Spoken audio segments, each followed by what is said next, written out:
Are you looking for a way to motivate your kids to work on their anxiety or OCD? I have the best tool that has moved the dial, not only for me, but for so many parents in my practice. Stay tuned. That's what's up next.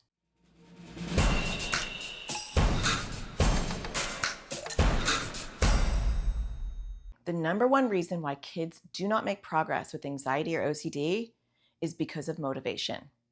That's a deal breaker. When kids aren't motivated to work on their anxiety or OCD, it doesn't matter how many therapy sessions they have. It doesn't matter how skilled and knowledgeable you are.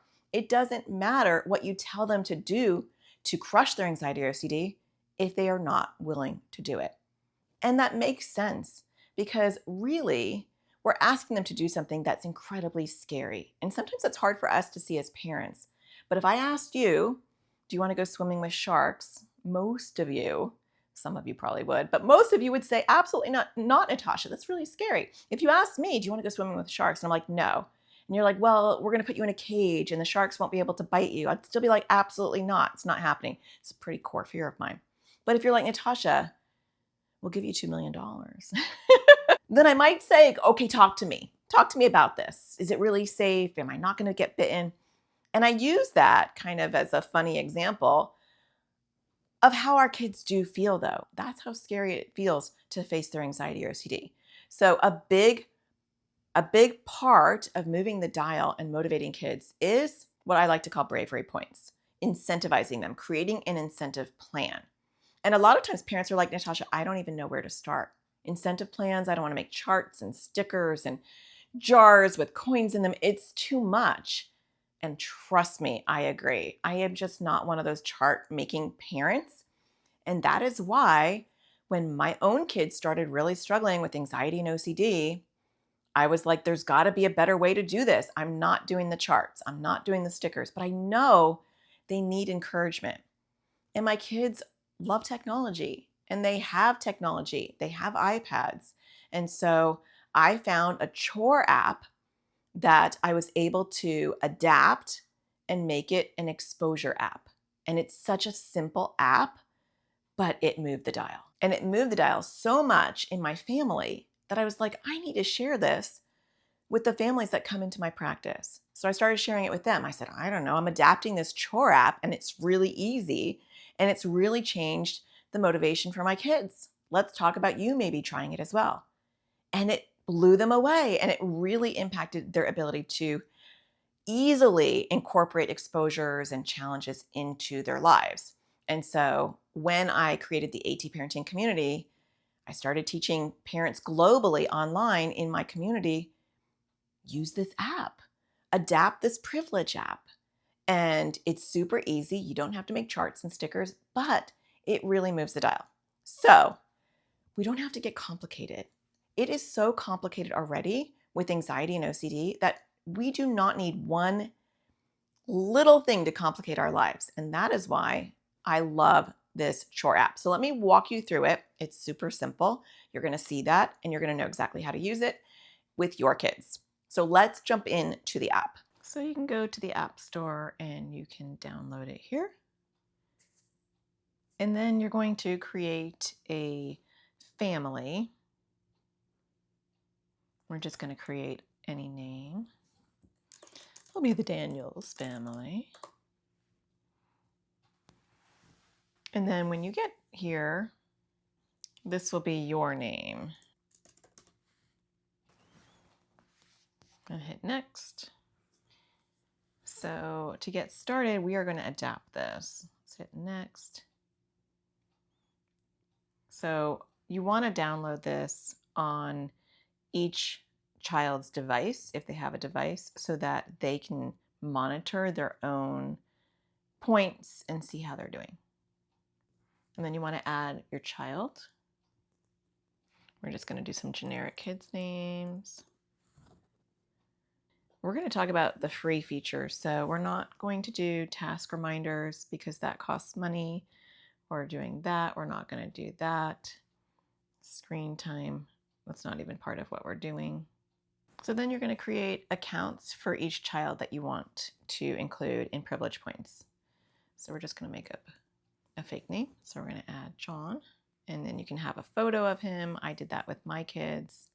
Now, if you click this send invitation, it will have a special link. And so if you open that up on your child's device, it will be in child mode. And so they'll not be able to alter their points, but they can see what they're earning and what exposures you're going to have available for them. So we would do that. It is really effective when they have their own access to the app. So then we're going to adapt this app. And so tasks for us are not going to be tasks. They're going to be exposures if we're talking about OCD, and they're going to be challenges if we're talking about anxiety. So you're going to click this plus button here. And then you have three options. You can schedule tasks. And so these are things that they have to do on a schedule. You could do a one-time task, it's one and done, or an anytime task. For my family, I like to use anytime tasks to make it simple. It's just something they can do. It's available to them at any time. So I'm going to click anytime task. And then we're going to create different exposures or challenges from this. And I'll walk you through that. So in here is where you will put your exposures or your challenges. And you're gonna list each one out, unless you want it to be really general and just write exposure on here. But when I was doing this with my kids, I would be very specific. So for example, for an exposure for someone with OCD contamination issues, maybe the exposure would be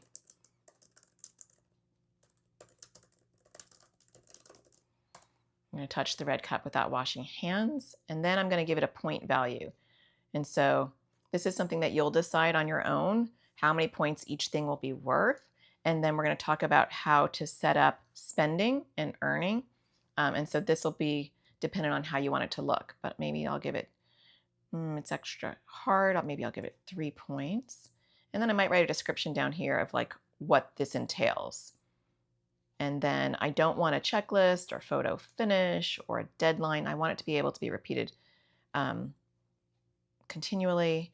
Now, if you have multiple kids, they would list down here. So I have multiple kids with anxiety and OCD. So this was really handy for me because I would have my daughter and my son listed down here. And so I could toggle who that was for and who it wasn't for, and then just hit save. So then you would just keep adding other exposures or challenges. So just click the plus, go to anytime task. Maybe I'd say hi to a peer today if they have social anxiety, and I'd say, oh, that's a really hard one for you. I'm going to give you 5 points. Maybe I describe exactly what that entails, toggle who it's for. Now, I had some exposures that were appropriate for both my kids, and so I would toggle both of them here and then hit save. So now you're starting to have this nice list for John. And if you had more than one kid, you'd have 2 profiles here with different lists of exposures or challenges. So if you go here and try to schedule a one-time task, you won't be able to do that on the free plan, and that's okay. You don't need that. If you want to do a scheduled task, this can actually be kind of helpful if you only want them to do it once per day. And so you can do very similar. You can write the exposure, the description, and then you can click which day. You could even have a reminder or a deadline for that, and then you can also assign it. This could be helpful if you want them to do a specific exposure per day, and you only want them to do it once a day, because if you schedule it for any time, they can do this multiple times per day. So let's go over here. Now, you're not going to do penalties. I don't recommend creating any penalties. This is a positive bravery point system. There's no punitive aspect of this. The store is if you want to upgrade. You do not need to upgrade for all the things that we're going to be using. The history is actually really helpful. There have been times where I've had arguments and debates over whether somebody got points or not, whether I rewarded points. And so the history was helpful. Also, sometimes I accidentally gave points or took points and gave it to the wrong person. And so the history was really helpful for my dementia. And then spending.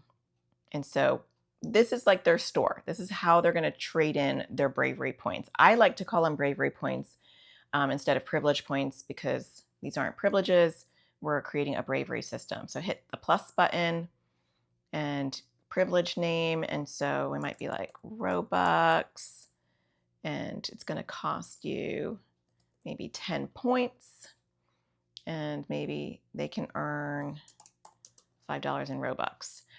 This is arbitrary. You decide what works for your budget, what things you want to be as a reward, and how much the points are. This is arbitrary. It could be anything that works for you and your family.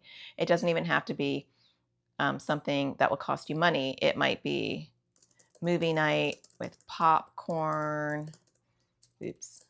It could be literally anything. But don't make this so expensive that kids are going to lose hope and not want to work for it.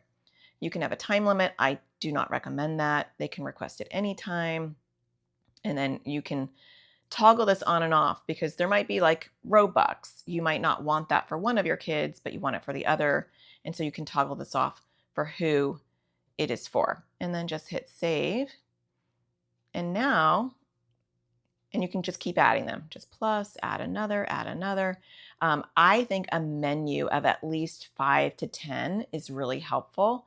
And when they earn points, this will become boldened and it'll be available.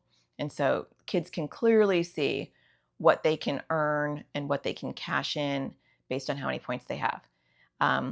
Just a couple of other things with this. You can create house rules. I created house rules. It was kind of cute. Just like, let's all be nice to each other.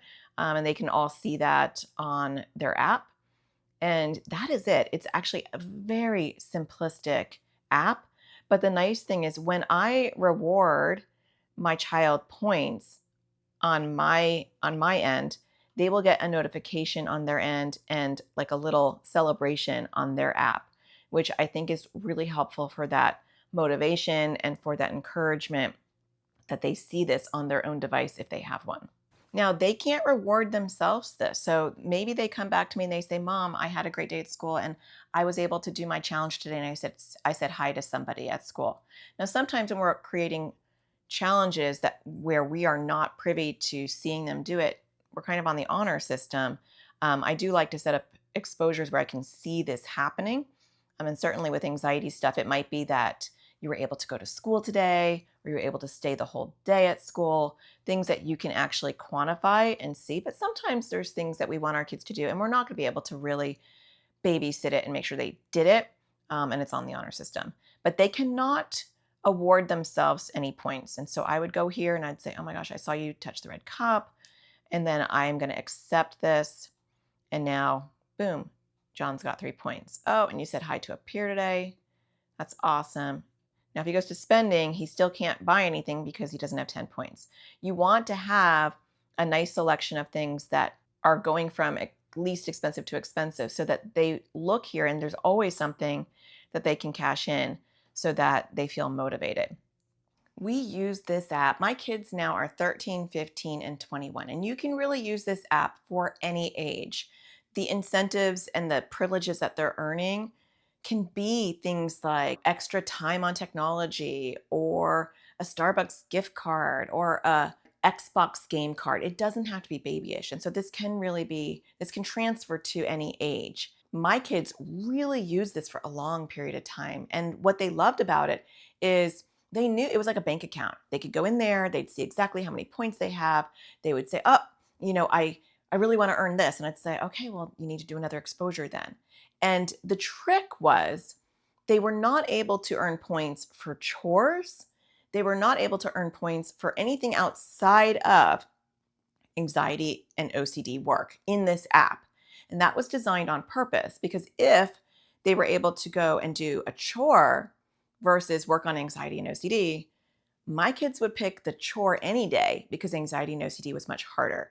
And so if we give them other options and we convolute this app with other things like chores and responsibilities, because it's very tempting to do that, don't do that, because you will ruin the purity of this app and you will kind of water down the effectiveness. So keep it simple, keep it anxiety and OCD based.